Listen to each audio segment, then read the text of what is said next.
Hi everyone, welcome back to my channel and today in this video we are going to discussing about political parties. So political parties की पहली video part 1 मेरी आ चुकी है जिसमें कि what is political parties, ठीक है, और उसका टाइप और फीचर्स ये सब मैंने अपनी पार्ट 1 पॉलिटिकल पार्टीज के पार्ट 1 वाले वीडियो में मैं कवर कर चुकी हूँ। अगर आपने वाली वीडियो नहीं देखी है तो पहले उसे विजिट करिए, फिर आप ये वाला लेक्चर आपको थोड़ा अच्छे से समझ में आएगा। तो आज हम बात करने वाले हैं पॉलिटिकल पार्टी सिस्टम का इवोल्यूशन कैसे हुआ इंडिया में, ठीक है। ओके, सो सबसे पहले फेज 1 की हम बात करें तो फेज 1 आता है हमारा 1952 से 1967 जिसे कि सिंगल पार्टी डोमिनेंस। अब सिंगल पार्टी डोमिनेंस किसका? भाई इंडियन नेशनल कांग्रेस की स्थापना की गई थी, ठीक है। अब वही कांग्रेस आज एग्जिस्टेंस करती है, मतलब आज है वही सबसे पुरानी पार्टी। तो सिंगल डोमिनेंस था किसका? कांग्रेस का। 1952 से 67 तक ये हमारा फेज 1 है और उसको हेजेमोनिक पार्टी कहा जाता है क्योंकि उसका नेशनल मूवमेंट में काफी बड़ा रोल था। ओके, तो फेज 1 हमारा आता है 1952 से 1967 जिसे कि सिंगल पार्टी डोमिनेंस हमारी कांग्रेस हो गई। अब बात करते हैं 1967 से 1971। अब ये जो टाइम पीरियड है 1967 से 1971 का, ये चैलेंज है कांग्रेस डोमिनेंस के लिए। कैसे चैलेंज है? देखिए क्या होता है 1967 में कि जो कांग्रेस है वो काफी सारे स्टेट्स में जो है हार जाती है, ठीक है, डिफीट हो जाती है। कितने स्टेट में? अराउंड 9 स्टेट में कांग्रेस पार्टी जो है 1967 के इलेक्शन में वो हार जाती है। तो ये एक काफी बड़ा चैलेंज है कांग्रेस के लिए। सेकंड है 1969 में कांग्रेस का स्प्लिट हो जाना। 1969 में स्प्लिट ऑफ कांग्रेस हो जाता है और 1971 में बाय इंदिरा गांधी, ठीक है, इंदिरा गांधी के द्वारा रीस्टेब्लिशमेंट किया जाता है कांग्रेस का। बट वो बात नहीं रह जाती कांग्रेस में, ठीक है। अब 1977 से 1980 तक, ठीक है, ये जो टाइम पीरियड है ये जनता पार्टी का टाइम पीरियड है, ठीक है। जनता पार्टी का टाइम पीरियड कैसे? इस टाइम पीरियड में, किस टाइम पीरियड में? 1977 से 1980 के टाइम पीरियड में जनता पार्टी आती है डोमिनेंस में। क्या होता है कि एंटी कांग्रेस काफ़ी सारी जो कांग्रेस की अपोजिशन पार्टी होती है, ठीक है, वो काफ़ी सारे मतलब आती है कांग्रेस के सामने इलेक्शन लड़ने के लिए और इस टाइम में जनता पार्टी का जो है वो डोमिनेंस हो जाता है। इसके बाद फेज सेकंड की हम बात करते हैं कि रीजनल पार्टी। अब रीजनल पार्टीज क्या होती हैं? देखिए रीजनल पार्टी काफ़ी सारे बेस पे होती है।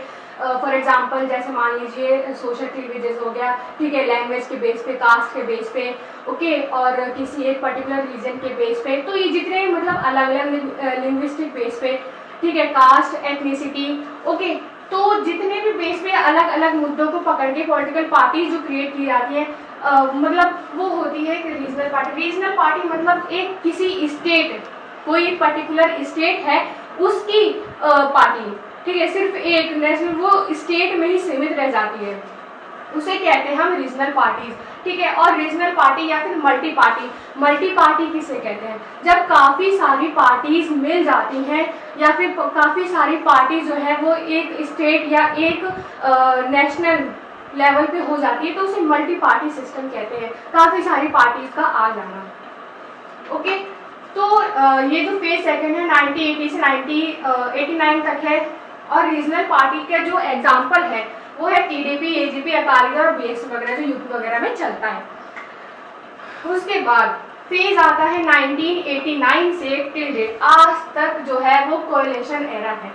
अब कोएलिशन क्या होता है? कोएलिशन होता है मतलब काफ़ी मतलब जो मान लीजिए एक पार्टी ए है, बी है या फिर सी है, जितने की भी मर्ज हुई वो पार्टी मर्ज हो जाती है, ठीक है, पार्टी मर्ज हो जाती है और उसके बाद वो इलेक्शन कॉन्टेस्ट करती है, इलेक्शन करती है, ठीक है। तो काफ़ी सारी जब पार्टीज मिल जाती हैं इलेक्शन के टाइम पे तो उसे कहते हैं कोएलिशन और यही आज के मतलब आज के टाइम पे भी होता है काफ़ी सारे स्टेट वगैरह पे, ठीक है। तो टिल डेट 1989 से ये टाइम पीरियड आपको ध्यान रखना है, okay, till date the coalition era.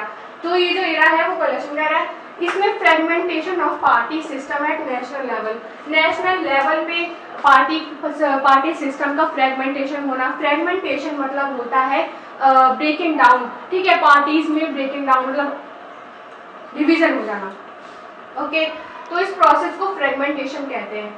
Second है बायपोलर। बायपोलर क्या होता है? बायपोलर होता है एक से ज्यादा पार्टीज, ठीक है, एक से ज्यादा पार्टीज। देखिए, एक पार्टी को हम बोलेंगे हेजेमोनिक, जो कि कांग्रेस था, सिंगल पार्टी डोमिनेंस, ठीक है, 1952 से 1967 तक, उसे बोलेंगे हेजेमोनिक पार्टीज। और बायपोलर बोलेंगे जब एक से ज्यादा पार्टीज हो, ठीक है, 2-3 पार्टी, ऐसे 2 पार्टी हो। तो bipolar of 2+ party system eight state level पे बायपोलर, ठीक है, 2 से ज्यादा पार्टीज का एक साथ आ जाना। थर्ड है emergence of bipolar coalition system. Example है एनडीए वर्सेस यूपीए। ओके दोस्तों, तो एक फैक्ट्स आज मैं लेके आई हूँ आप लोगों के सामने, जो कि है, देखिए, आज के डेट में जो टोटल पॉलिटिकल पार्टीज है वो 2698 पॉलिटिकल पार्टीज हैं, रजिस्टर्ड है विद इलेक्शन कमीशन, ठीक है। आज की डेट में 2000 मतलब 2500 से ज़्यादा, आप ये अमाउंट देखिए, ये डाटा यहाँ पे लिखा हुआ है, ठीक है, इससे इतनी पॉलिटिकल पार्टी रजिस्टर्ड है इलेक्शन कमीशन के साथ। और 1 नेशनल पार्टीज है इंक्लूडिंग बीजेपी और कांग्रेस। बाकी के जो पॉलिटिकल पार्टीज हैं आप सर्च कर सकते हैं गूगल पे, ठीक है, 8 नेशनल पॉलिटिकल पार्टीज हैं, 52 स्टेट पार्टीज हैं, ठीक है, 52। ये जो फैक्ट्स है आप अपने आंसर्स में यूज कर सकते हैं। इससे क्या होगा कि आपको थोड़ा आधा एक नंबर मिलने में थोड़ी ईजी हो जाएगा। तो ओके, ये कुछ फैक्ट्स हैं। तो इवोल्यूशन कैसे हुआ पार्टी सिस्टम का, ये हम समझ चुके हैं। अब तक हमने क्या क्या पढ़ लिया है? हमने पढ़ लिया है कि पॉलिटिकल पार्टीज क्या होता है, पॉलिटिकल पार्टीज के टाइप, मतलब किस किस बेसिस पे वो फॉर्म हो सकती है, ठीक है। और हम पढ़ चुके हैं इसके फीचर्स की, what is features of political parties. हाँ, और आज की वीडियो में हम देख चुके हैं कि इसका इवोल्यूशन कैसे होता है इंडिया में, ठीक है। सबसे पहले कांग्रेस आती है, कांग्रेस फिर 1967 से 71 तक उसे कुछ चैलेंजेस फेस करने पड़ते हैं, जैसे कि डिफीट हो जाना नॉर्थ स्टेट में, इसके बाद कांग्रेस का स्प्लिट हो जाना, फिर इंदिरा गांधी के द्वारा रीस्टैब्लिशमेंट करना कांग्रेस का, और 1977 से 80 के बीच में जनता पार्टी का आ जाना, ठीक है, कांग्रेस का हार जाना। फिर सेकंड में राइज और रीजनल पार्टी का धीरे धीरे उसका राइज हो जाना, ठीक है। रीजनल पार्टी मैंने बताया कि एक स्टेट लेवल पे होती है। Multi party system, okay. तो ये सारे एग्जांपल हैं हमारे, आप लोग लिख सकते हैं, एग्जांपल दे सकते हैं, इससे नंबर वगैरह थोड़े अच्छे आ जाते हैं। 1989 से till date the coalition era है जिसमें कि हम लोग रह रहे हैं, और ये कुछ फैक्ट्स है। नेक्स्ट हम बात करते हैं fragmentation of party system. Party system का जब फ्रेगमेंटेशन होता है तो उससे क्या क्या फैक्टर्स हैं? इसके factors fragmentation of party system. अभी हमने देखा कि इवोल्यूशन कैसे होता है इंडिया में पॉलिटिकल पार्टीज का, ठीक है। आप इवोल्यूशन कह लीजिए या फिर changing nature of party system या पॉलिटिकल पार्टीज, ठीक। आप चेंजिंग नेचर जैसे कैसे, मतलब हेजेमोनिक पार्टी ऑफ कांग्रेस, मतलब कांग्रेस का हेजेमोनिक सिर्फ 1 पार्टी सिस्टम डोमिनेंस था कांग्रेस का, कब से? फेज 1 से, जो कि 1952 से 1967 तक है, ठीक है। तो उसमें कांग्रेस का डोमिनेंस हो रहा है, और कैसे आज के एरा में कोalition गवर्नमेंट आ गई, तो इसमें चेंजिंग हुआ ना, तो ये चेंजिंग नेचर हो गया पॉलिटिकल पार्टीज का। तो हम देखते हैं fragmentation of party system. Fragmentation मैंने अभी बताया था कि मतलब पॉलिटिकल पार्टीज होती हैं उसमें मतलब डिवीजन हो जाना, ठीक है, उसी प्रोसेस को फ्रेगमेंटेशन कहते हैं। तो वो कैसे होता है, उसके फैक्टर्स क्या क्या है? सबसे पहले पॉलिटाइजेशन ऑफ सोशल क्लीवेजेस, ठीक है। सबसे पहले फर्स्ट वेव आ जाएगा 1960 से। 1960 में रीजनलिज्म, लिंग्विस्टिक, कल्चरल डाइवर्सिटी का उदय होता है, ठीक है, राइज होता है किसका? रीजनलिज्म का। लिंग्विस्टिक मतलब लैंग्वेज के बेस पे पॉलिटिकल पार्टीज का राइज होना, या फिर कल्चर डाइवर्सिटी, मान लीजिए कि मतलब अलग अलग डिवीजन, अलग अलग, आप सबको पता है कि हमारा जो इंडिया है काफ़ी डिफरेंट डाइवर्सिटी है, ठीक है, डिफरेंट कल्चर के लोग रहते हैं, तो उन सब का कल्चर, अलग अलग लोगों के कल्चर के बेस पे पॉलिटिकल पार्टीज का राइज होना। और इसका एक एग्जांपल है जैसे डीएमके या फिर अकाली दल, ये एग्जांपल है किसका? पॉलिटाइजेशन का। इसमें क्या होता है कि जो मतलब आपने रीजन के बेस पे, लैंग्वेज के बेस पे, कल्चर के बेस पे पॉलिटिकल पार्टीज को क्रिएट कर लिया, और उसके बाद जो लोग, मान लीजिए कोई हिंदी बोलने वाला या फिर कोई अलग अलग लैंग्वेज के बेस पे पॉलिटिकल पार्टीज क्रिएट कर ली जाती है, तो वो उस वोटर, उन लोगों को अपनी तरफ आकर्षित करते हैं ताकि वो उन्हें वोट दें, इलेक्शन में पार्टिसिपेट करें, और इससे मतलब काफ़ी बेनिफिट लगता है पॉलिटिकल पार्टीज को, इस बेस पे पार्टीज को फॉर्म करना।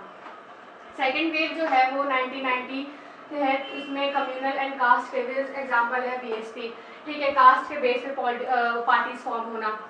ओके, फिर है political rise of intermediate, peasant caste and OBC. अब धीरे धीरे राइज हो जाता है भाई ओबीसी का, कास्ट वगैरह का मैटर तो हमारे इंडिया में शुरू से ही है और आज भी है। सो फेडरल पॉलिटी, नेक्स्ट फैक्टर जो है वो है फेडरल पॉलिटी। आप सबको पता है कि जो इंडिया में पॉलिटी जिस टाइप की अपनाई जाती है वो है फेडरल। फेडरल मतलब होता है सेंट्रल लेवल पे पॉलिटिक्स और स्टेट लेवल पे, ठीक है। जो इसमें जो पावर होती है वो गवर्नमेंट में बटी होती है स्टेट लेवल पे और सेंट्रल लेवल पे, तो इसी को कहते हैं फेडरल पॉलिटी। फेडरल और अगर हम बात करें स्टेट लेवल में भी, तो इसमें भी ग्रास रूट लेवल हो गया। तो मतलब फेडरल पॉलिटी में यही होता है सेंटर और स्टेट के बीच में कि स्टेट में पॉलिटिकल पार्टीज को फॉर्म करना, जैसे मान लीजिए कि कास्ट के बेस पे, लैंग्वेज के बेस पे, कल्चर के बेस पे, ठीक है। तो इसमें पॉलिटिकल पार्टीज को फॉर्म करना लोगों को काफ़ी मतलब अच्छा लगता है, उन्हें बेनिफिट लगता है इससे। तो ये कुछ मेजर फैक्टर थे फ्रेगमेंटेशन ऑफ पार्टी सिस्टम का। ओके, अब हम नेक्स्ट बात करते हैं कोalition सिस्टम। कोalition भी मैंने अभी बताया था कि जब पार्टी, 2-3 पार्टी जब मर्ज हो जाती हैं और एक पॉलिटिकल पार्टीज बना ली जाती है तो उसे बोलते हैं कोalition, जो कि आज के टाइम में चल रहा है। डीलिंकिंग बिटवीन, अब इसके फैक्टर हम देख लेते हैं। Delinking between parliamentary and state assembly election. जो पार्लियामेंट का जो इलेक्शन होता है और स्टेट असेंबली का जो इलेक्शन होता है उसमें कोई लिंक ही नहीं है। फॉर एग्जाम्पल मान लीजिए कि उत्तर प्रदेश का नेक्स्ट इलेक्शन जो है वही नेक्स्ट ईयर है, ठीक है, 2022 में। और अगर हम देखें पार्लियामेंट का इलेक्शन तो वो अभी तो हुआ था 2019 में, तो 5 साल के बाद होगा। तो आप लोग देख रहे होंगे कि जो इसमें है डी लिंक है, ठीक है, लिंक कोई है ही नहीं। तो ये एक मेजर फैक्टर बन जाता है कोalition सिस्टम का। जब 1971 parliamentary and state assembly election at different time, तो 1971 से पार्लियामेंट्री और स्टेट असेंबली का जो इलेक्शन है वो डिफरेंट टाइम पे होने लगा। तो ये एक मेजर फैक्टर है। सेकंड अगर हम बात करें तो नेचर ऑफ इलेक्टोरल सिस्टम, जो इंडिया में नेचर है इलेक्शन का, ठीक है, इलेक्टोरल सिस्टम का, उससे काफ़ी सारे मतलब वो बहुत एक मेजर फैक्टर, एक मेजर रोल प्ले करता है कोalition सिस्टम में। कैसे? First past the post system, जो कि प्रेसिडेंट के इलेक्शन में भी अपनाया जाता है। प्रेसिडेंट का जब इलेक्शन होता है तो first past the post system को ही अप्लाई किया जाता है। इसी के बेस पे प्रेसिडेंट की मतलब प्रेसिडेंट को चुना जाता है। सेकंड है elimination, mechanical effect and psychology effect.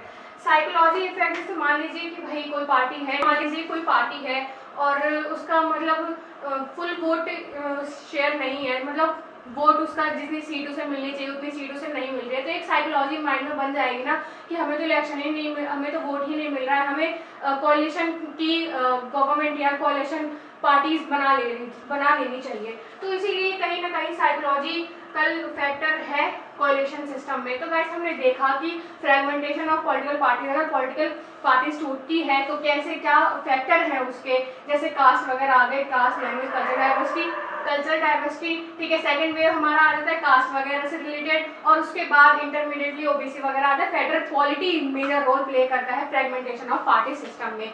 कोalition हमने देख लिया, जब पार्टीज मर्ज हो जाती हैं तो उसे कोalition बोलते हैं। ये हो गया। इलेक्शन जो होता है पार्लियामेंट और स्टेट असेंबली को डिफरेंट टाइम पे होता है, इसका एक मेजर फैक्टर है।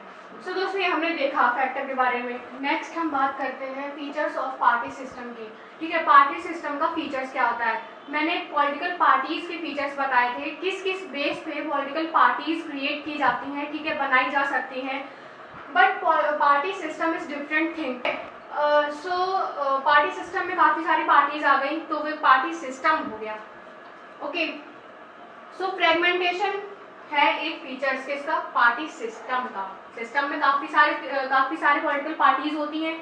सो इसीलिए फ्रेगमेंटेशन मैंने बताया था अभी लास्ट, ठीक है, कि मतलब डिवीजन हो जाना पार्टीज में, किस बेस पे भाई, सोशल क्लीवेजेस के बेस पे, कास्ट, डिफरेंट कास्ट है सोसाइटी में, डिफरेंट कास्ट हो गई, लैंग्वेज हो गया, ओके, एथनिसिटी हो गई, कोई एक पर्टिकुलर ग्रुप हो गया, कोई रिलीजन के बेस पे, स्टेट के बेस पे पार्टीज को फॉर्म करना। तो इस बेस पे जो पॉलिटिकल पार्टीज होती हैं वो फ्रेगमेंट हो जाती हैं। सेकंड है टू कोलिशन सिस्टम। कोलिशन मतलब पॉलिटिकल पार्टीज का मर्ज हो जाना, इज कॉल्ड कोलिशन सिस्टम, ठीक है। और नेक्स्ट है टू पार्टी या फिर कोलिशन और two plus system in majority of state. और मेजोरिटी ऑफ स्टेट में, काफी सारी स्टेट्स में 2 से ज्यादा पॉलिटिकल पार्टीज हैं, ओके। नेक्स्ट है important role and position of regional party. जो रीजनल पार्टीज होती हैं डिफरेंट स्टेट्स में, रीजनल पार्टीज होती हैं वो काफी इंपॉर्टेंट रोल प्ले करती हैं। नेक्स्ट है high pluralism in term of effective number of parties but moderate pluralism on the basis of ideological separation. देखिए, हर जो भी पॉलिटिकल पार्टीज होती हैं सबका एक आइडियोलॉजी होता है कि अगर वो जीत के गवर्नमेंट फॉर्म करती है तो उसका एक आइडियोलॉजी, मतलब किस बेस पे क्या कार्य वो करेगी, वो पहले से ही मतलब पता रहता है उन्हें। या फिर जो वोटर्स होते हैं जो उनके फेवर में रहते हैं किसी एक डिफरेंट पॉलिटिकल पार्टीज के, उनको भी पता रहता है कि भाई अगर हम इस सरकार को वोट देंगे तो फ्यूचर में ये काम ये पॉलिटिकल पार्टीज करेगी। सो ये एक आइडियोलॉजी हो गई, कोई एक विचारधारा। फॉर एग्जाम्पल मान लीजिए जो बीजेपी है, ठीक है, वो थोड़ी ट्रेडिशनल टाइप थिंकिंग है, राइट पार्टी है, पॉलिटिकल पार्टी है बीजेपी।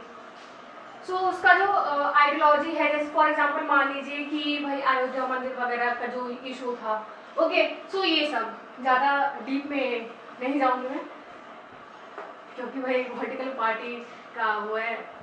सो मॉडरेट प्लूरिज्म, और मॉडरेट है, मॉडरेट मतलब बीच का, मतलब ना ज़्यादा एक्सट्रीम ना ज़्यादा लो। तो मॉडरेट प्लूरिज्म है आइडियोलॉजी के बेस पे सेपरेशन जो है पॉलिटिकल पार्टीज में। और हाई है किसमें, हाई प्लूरिज्म है इन term of effective number of parties, क्योंकि काफ़ी सारी पार्टीज हैं तो हाई प्लूरिज्म हो गया। बट आइडियोलॉजिकल जो सेपरेशन है, आइडियोलॉजी के बेस पे जो सेपरेशन होता है पॉलिटिकल पार्टीज में, वो मॉडरेट है। लगभग मतलब पॉलिटिकल पार्टीज होती हैं थोड़ा सा मतलब कुछ ना कुछ सेम होता है। फॉर एग्जांपल मान लीजिए कि ओबीसी SC ST को जो रिजर्वेशन मिलने वाला है वो सेम ही रहेगा, वो चेंज होगा नहीं, ओके। तो और इकोनॉमिक लिबरलाइजेशन ये कभी चेंज नहीं होगा। तो ये सब जो पॉलिसीज हैं कुछ तो ये चेंज नहीं होगा। तो बेसिक जो सबकी आइडियोलॉजी है इन चीज में वो सेम ही रहने वाली है। सो इसलिए moderate pluralism on the basis of ideological separation.